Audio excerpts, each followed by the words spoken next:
Imagine waking up to marble sunlight spilling across a narrow street of stone and clay. Imagine a world where your legal rights, your leisure, and even your surname depended entirely on which city-state had claimed your loyalty. This is not a story about kings and battles alone, but about the small recurring choices that formed ancient Greek identity and power. In this film, we will walk through the morning markets, the household altars, and the barracks that shaped a civilization that still speaks to us today.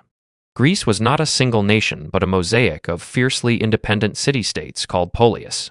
Each polis had its own laws, values, and social hierarchies that decided who could speak in public and who remained invisible. This patchwork included democratic Athens and militaristic Sparta, and anywhere between those poles life could differ dramatically depending on your birth, gender, and wealth. To understand Greek daily life, we must move beyond famous battles and into kitchens, schools, and marketplaces where society was actually made. For male citizens in many Greek cities, public life was the center of identity and daily routine. Men voted, argued, and performed civic duties that bound them together in assemblies and councils with high-stakes rhetoric and reputation. This political culture was more than ritual. It was a social currency that decided alliances, marriages, and fortunes. To be a citizen meant to be visible in public, to speak and be judged by equals, and to accept the fluctuations that came with civic exposure. Athens was the laboratory of participatory politics, where ritualized speech and persuasion were everyday tools of power. Citizens would gather, vote, and prosecute one another in loud, crowded public spaces where reputation was a fragile commodity. The stakes of civic performance affected marriages, careers, and social standing, because surviving the assembly required rhetorical skill and social networks that most men spent their lives cultivating. The result was a public sphere that felt like both a marketplace of ideas and a gladiatorial arena for reputations. Leisure for male citizens mixed intellectual pursuits with social rituals that reinforced class distinctions and political ties. Men attended symposiums where conversation, wine, and poetry blended into networks of favor and influence that shaped political careers. The theater also functioned as a civic instrument where tragedy and comedy trained emotions, conveyed moral lessons, and reminded citizens of shared myths. Athletic competitions and public games further tested bodies and loyalties while providing spectacle and social cohesion across generations. Sparta presented a deliberate contrast to the Athenian model by prioritizing military discipline above public debate. From early childhood, Spartan boys were enrolled in the agora, a harsh training system designed to create warriors and loyal citizens under constant strain.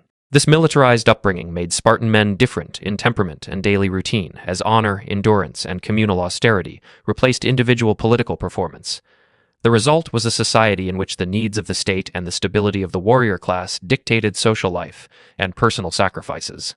Daily life in Sparta revolved around communal barracks and shared meals that minimized private household influence. Adult Spartan males continued to dine in public messes, while political decisions were made by elders and kings, who emphasized continuity over individual salience. This public orientation meant that Spartan families looked different, with men spending far more time in institutional settings and far less in private domestic roles than their Athenian counterparts. These structural differences created distinct gender dynamics and economic systems that defined Spartan culture for centuries. Women in ancient Greece occupied a paradoxical position, socially restricted yet essential to household life and religious practice. Their freedoms varied greatly by polis, and their influence often worked through the private sphere and ritual authority.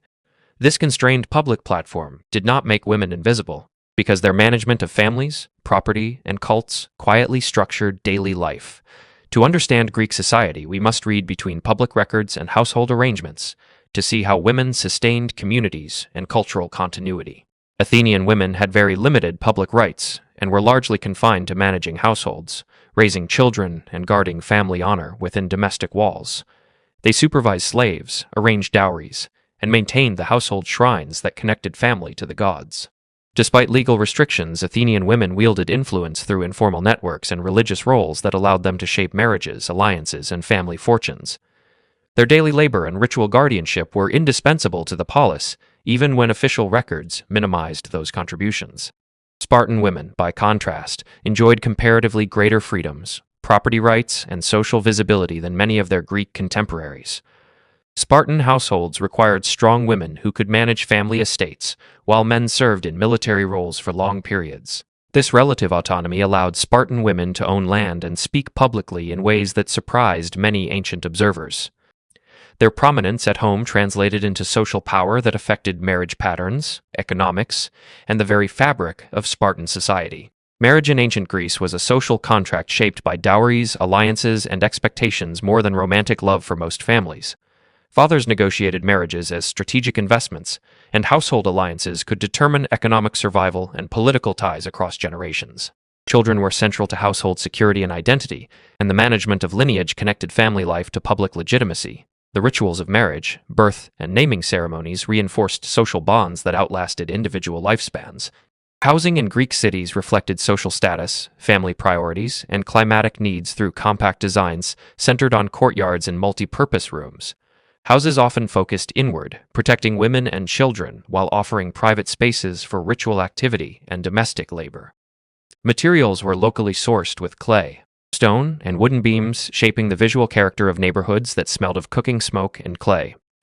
Interior life revolved around the hearth and courtyard, where daily routines, crafts, and conversations sustained family identity and economic survival.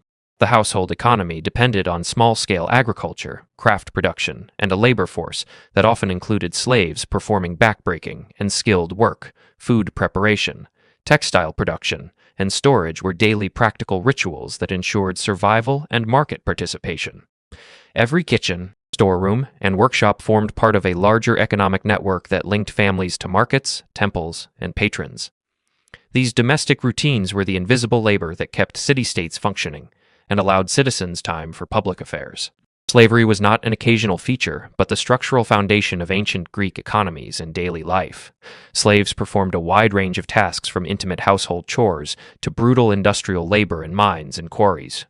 They were drawn from conquered peoples, debtors, and children born into bondage, and their legal status varied across Polius, creating a system that normalized inequality into everyday practice. The visible prosperity of many Greek citizens relied heavily on the invisible labor of slaves whose lives rarely entered the historical record, except as footnotes. Daily work for slaves depended on the household or state needs, with urban domestic servants handling cooking, childcare, and textile production. Craftsmen and skilled slaves produced pottery, metalwork, and textiles that became trade goods for the polis and provided income for owners. Other slaves served in public roles such as clerks, temple attendants, or grooms, quietly facilitating civic life even as they remained legally owned. This diversity of labor made slavery a versatile and indispensable engine of ancient Greek society. Helots in Sparta represented one of the most coercive and precarious slave systems in the ancient world, and their condition shaped Spartan politics and paranoia. These agricultural serfs produced food that sustained Sparta while being periodically humiliated and militarily controlled by Spartan authorities. Periodic uprisings and constant fear of revolt forced Sparta into an anxious posture that informed military discipline and social rituals. The Helot system also reveals how dependency on coerced labor can distort political priorities and create a culture of perpetual crisis management. Education in ancient Greece was an uneven path that depended largely on wealth, gender, and local customs among the polis. Boys from citizen families were trained in literacy, music, and civic ethics as part of the ideal of paideia, a cultural formation of character and intellect. This educational system aimed to produce cultivated citizens who could speak in public, conduct affairs, and pass on cultural traditions. For many families, schooling was a mixture of private tutors, communal instruction, and hands-on apprenticeship that prepared youths for civic life. Music, poetry, and athletic training formed essential components of elite education and socialization among Greek youths who would assume public roles in adulthood. These disciplines cultivated body and mind with the same seriousness as rhetoric and moral instruction, creating a holistic ideal of the citizen. Philosophy entered later as a rival form of education that questioned received traditions and reshaped public discourse for centuries to come. Older students who pursued philosophical inquiry often influenced public life far beyond what their social rank might predict. Education for women and non-citizens remained limited in many Greek cities, but practical training in household management, weaving, and ritual observance was widespread and critical. Girls learned skills that would secure marriages and maintain family honor, often within informal community networks. Though excluded from many formal institutions, women transmitted cultural practices and religious knowledge that shaped public life indirectly. Non-citizen children, foreigners, and freedmen occupied varied educational niches that reflected their social realities and economic aspirations. The agora functioned as both a marketplace and a social theater, where citizens bought goods and negotiated identities through conversation and commerce. Stalls offered fish, olive oil, and pottery, while philosophers and politicians used the same space to disseminate ideas. The agora blurred the lines between economic exchange and civic life because buying, talking, bargaining, and gossiping all fed into the public fabric. Walking through the agora gives us a sense of how interwoven practical needs and political life were in the Greek city. Commerce connected Greek cities to wider Mediterranean networks through maritime trade in wine, olive oil, and ceramics that carried Hellenic influence far and wide. Merchants, shipowners, and craftsmen managed risk, credit, and reputations with the same social ingenuity found in political life. This outward-looking economy fostered cultural exchange and wealth accumulation while also bringing foreign goods, ideas, and people into daily Greek experience. The material culture of trade shaped tastes, diets, and even religious practices across the polis. Religion permeated daily life through household altars, public temples, and seasonal festivals that reminded citizens of their place within cosmic order.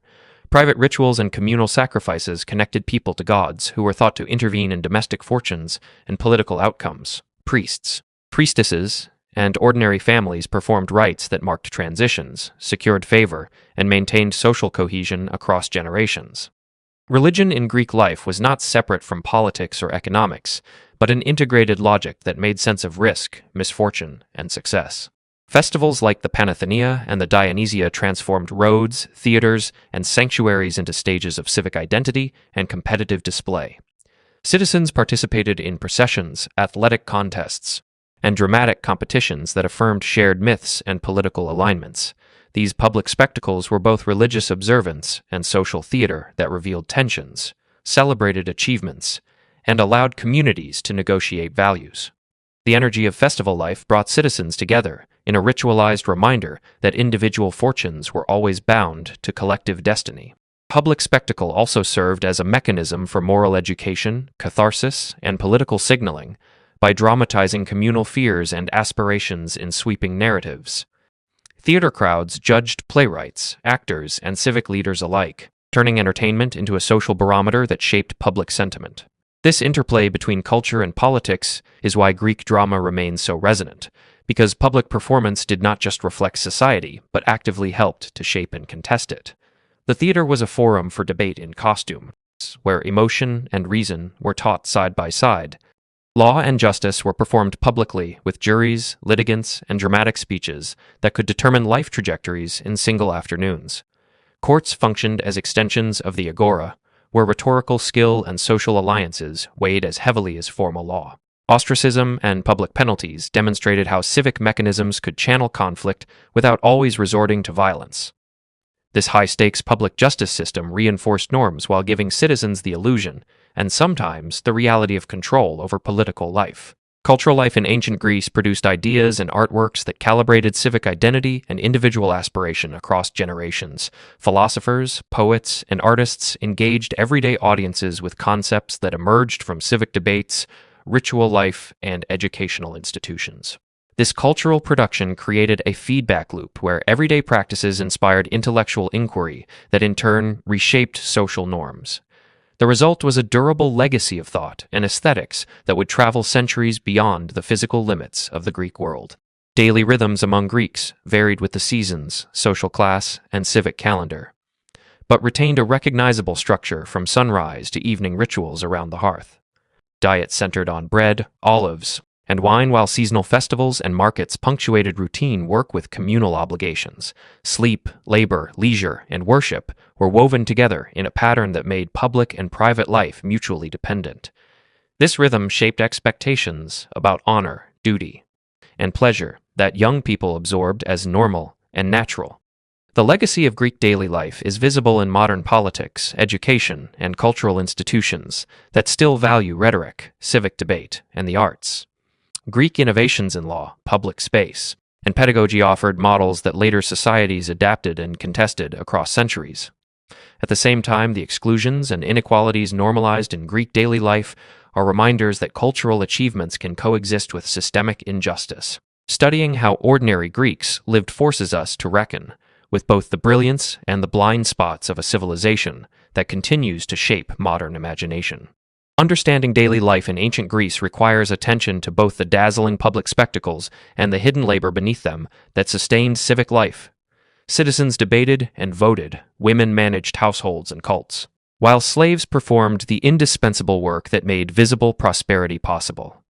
This complex interdependence offers a lesson about how social systems distribute power and responsibility, and how ordinary routines carry ethical implications for entire societies.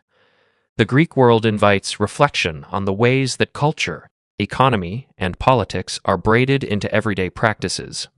If this journey through streets, workshops, and temples gave you a new perspective on how ancient societies functioned, then the past has served its purpose. The lived experience of ordinary people can teach us about the foundations of modern life when we listen carefully to what their routines reveal.